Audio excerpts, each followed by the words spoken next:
Understand what is under your control and what is not. To achieve freedom and happiness, you need to grasp this basic truth. Some things in life are under your control, and others are not. What things are under your total control? What you believe, what you desire or hate, and what you are attracted to or avoid. You have complete control over these, so they're free, not subject to restraint or hindrance. They concern you because they are under your control. What things are not under your total control? Your body, property, reputation, status, and the like. Because they are not under your total control, they are weak, slavish, subject to restraint, and in the power of others. They do not concern you because they are outside your control. If you think you can control things over which you have no control, then you will be hindered and disturbed. You will start complaining and become a fault-finding person. But if you deal with only those things under your control, no one can force you to do anything you don't want to do. No one can stop you. You will have no enemy, and no harm will come to you. If you want these substantial rewards in life, you should be prepared to put in the effort. This means you may have to give up some things entirely, and postpone others for now.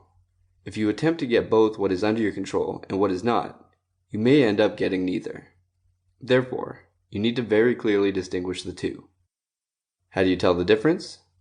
Start by challenging everything that appears disagreeable. You are only an appearance. Let me fully understand what you are. Then, using the distinction we talked about, examine it to see if it is under your total control. If it's not within your control, it's nothing to you. There's nothing to worry about. Chapter 2. Avoid only things under your control. We are ruled by our desires and aversions. When we desire something, we aim to get it. If we don't get what we desire, we feel disappointed. When we are averse to something, we want to avoid it. If we end up getting what we don't want anyway, we feel unhappy. If you desire and avoid only those things that are under your control, then you will not feel victimized by things you dislike.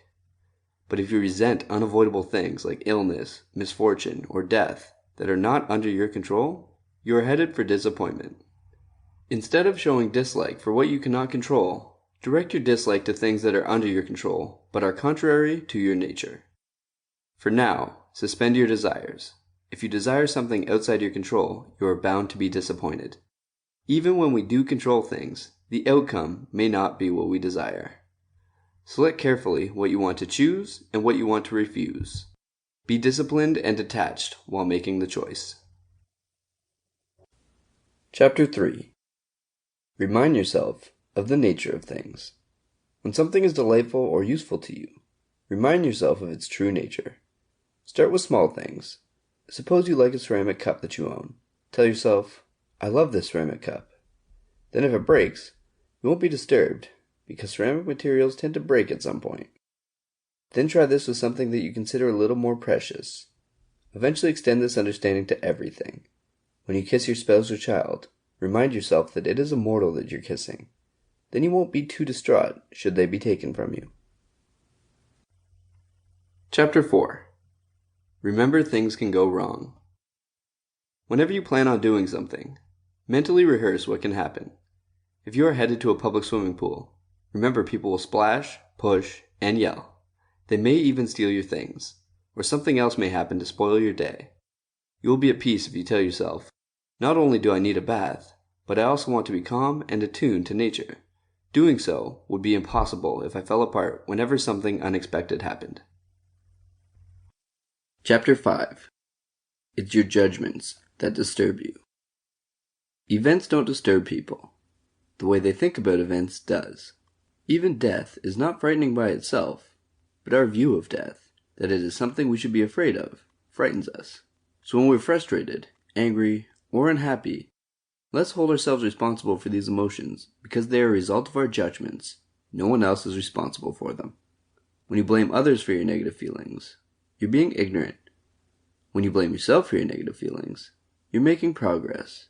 You are being wise when you stop blaming yourself or others.